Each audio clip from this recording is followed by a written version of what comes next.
You see, don't forget that we have accepted to move on. But I'm saying that I am not convinced. That's just the point. And I'm entitled to my opinion. You know, your acceptance, Sir Chamberlain, as an individual, and your political party's acceptance, and same with even the ruling party, is a good one. Because for some Nigerians, they say, well, if we had otherwise such, then we would have more trouble in our hands. What else would you love to see? Because we see so many comments. It shows that some people still haven't been able to receive their PVC. So as we move on, 6 weeks is a long time for INEC to actually, bridge the gap and fix things properly. What would you love to see from INEC within 6 weeks before we get back to the crux, which is the security of people, what you would love them to do in 6 weeks? But for INEC, to stay on a better state leading to this election, what else would you want to see in them perform?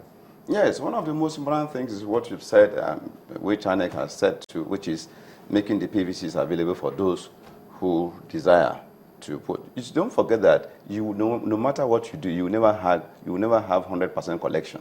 It's not possible. There are some people who will still not show up to collect, but at least let them be given that opportunity, which is quite in order. Fine. Of course, the other thing has to do with the training of the ad hoc staff, especially, which INEC has told us, to go on to do. And of course, their own other measures in terms of preparedness and what have you. INEC knows what to do. So let them continue with, it's supposed to be an independent body. We can only advise as to what we want them to do. And they're already doing these things.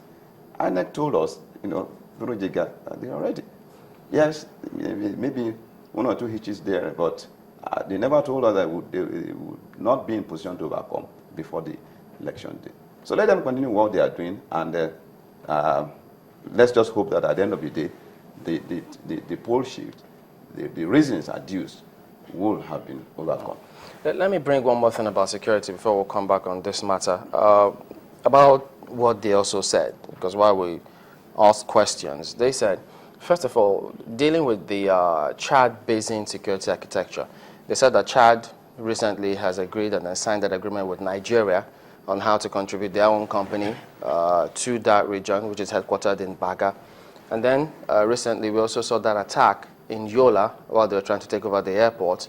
And so some of those, in addition to that, the AU, we also understand that the AU, they say they need time to secure all of those areas. So looking at it on the face of what they've said, does that mean that for the fact that the NSA spoke in London, rather than speaking or sending the message to INEC first and foremost, does that first action invalidate all other security notices or advisory that came?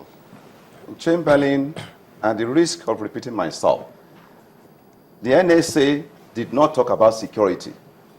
No, I mean, the fact that he spoke about postponing the elections in London. You see, the issue is this. What comes out is the issue of trust. The issue is, can we trust this government? You see, trust is not something that you just push out there. It's earned, and it's over time, based on consistency. It's an attitudinal thing, which people now believe that, yes, you mean what you are saying. But I'm saying that this is a government that has lost credibility, as far as I'm concerned. So the people cannot trust what they tell us. That is the issue. Trust is lacking. And once trust is lacking, then every other thing just cannot be in place. What have they said about the polls that you say is shaking your trust? Look, that security issue is a matter which was not there, at least going by the pronouncement of. Security has always been a concern. I know that, yes, people have asked INEC, whether or not INEC was ready or INEC could conduct elections in the Northeast. And Jega was always very careful in terms of how we answered, that yes, they are ready, but they're not going to compromise the safety of their agents. They're not going to compromise the safety of the East. That concern has always been there. I'm saying that the Chief of Defense Staff came out to say they were ready they will be willing to provide the security for elections to go on. He did say that. He was quoted in the media. And don't forget, Yobe, Borno, they had local government elections just recently. And successfully too. So these are the question will be, who was monitoring? Who was monitoring this is a national elections. Who was monitoring the quality of the elections that were held in those areas? In those areas, they had peaceful elections. So whether anybody was monitoring or not, they had peaceful elections. That's the issue. They had peaceful elections. In Yobe, in Borno. So the issue of anybody monitoring is not important, for as long as it was peaceful. But some of the new information, pardon me, some of the new information coming out today is that the Recs were actually saying that, look, this election that was postponed to them was actually a lifeline. That as at the day that it was postponed, they had not received the training manual. Some of the papers this morning were talking about thousands of ad hoc staff, even their own personal staff that had not been trained. And then they took us back to 2011. Remember at that time, the chairman of INEC said categorically they were ready for the elections. But elections were eventually postponed by 2 weeks. You see, there will always be issues of crossing the T's and dotting the I's. And don't forget, look, we're not talking of perfection here. In fact, you will never have perfection in these things. But you must also bear in mind that, look, as a nation, we need to exhibit attitude of seriousness, attitude of sincerity. That's what we are saying. Look, it is not even just about Nigeria and Nigerians. The eyes of the whole world are on Nigeria.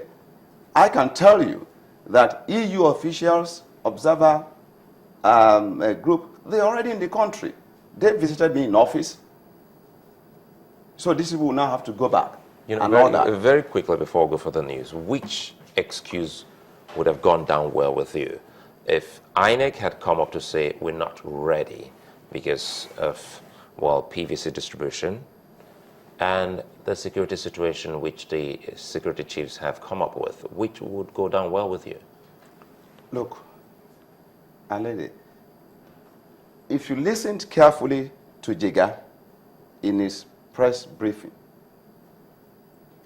he did say categorically, he tried to exonerate INEC, but that the issue he's being confronted with, he's been, the issue placed before him is the issue of security, which he has no control over. That's what he said. He made it clear. So it's not INEC. That's the point I'm making. It's not INEC. But that, look, he cannot, faced with what the security through the NSA is presenting to him, he has no choice. He made it clear. Listen to that, his submission. So it's not INEC issue. The INEC is saying that whatever challenges they have, they could still be able to manage them within the time available. That's what INEC through Jiga said. How important is the security matter for your party? It's important to all of us. It's important to all of us. And the point being, election, the timetable had been out for over a year ago. Okay? It's not an ad hoc thing. It is something that has been there over time. And I'm saying, mark my word, we need to show the attitude of seriousness and sincerity in what we do. So are you saying that your party did not make any allowance for this? Because if we have to go to just our recent history, as Suleiman rightly pointed out, we're supposed to hold elections April 2nd, 2011. Presidential elections did not happen on that day. In fact, people were already being accredited. In some other places, voting had started when these elections were shifted. You made no allowance for such a situation in 2015? Excuse me, I did not say our party did not make allowance. It's not. Don't forget, you continue to say our party, our party. It's not. These things goes beyond our party. It's about the Nigerian people. What is the percentage of people in parties? It's less than 2%, if not even less than 1%. It's not about a party. It's about the people of Nigeria. It's about the attitude of a nation. It goes beyond us. We are just individuals. How many of us are, party members relative to the entire population of the country? It's not about my party. I've told you, leave the party out of it. Because the party has taken it, we have accepted, we are moving on. But it's about the people of this country. It's about betrayal of hope. That is the issue. We need to understand that. It's not about party.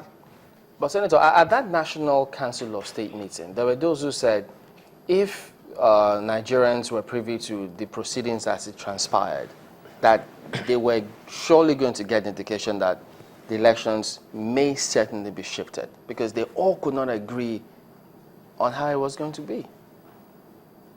Chamberlain, the election has been shifted now. We have accepted as party, or as a party, or one of the parties involved. We don't have issues. We are moving on. But let's hope that that shift, based on the reasons adduced, will be justified. That's my position. All right, then, and that's where we'll have to let it go. Senator Olorunnibe Mamora is the Deputy Director General of APC Presidential Campaign Organization, also former minority leader of the Senate. Thank you for coming on this morning. Thank you very much for inviting me. All right, then time to move on to the headline news now with Kaide Alayande. Hello, Kaide.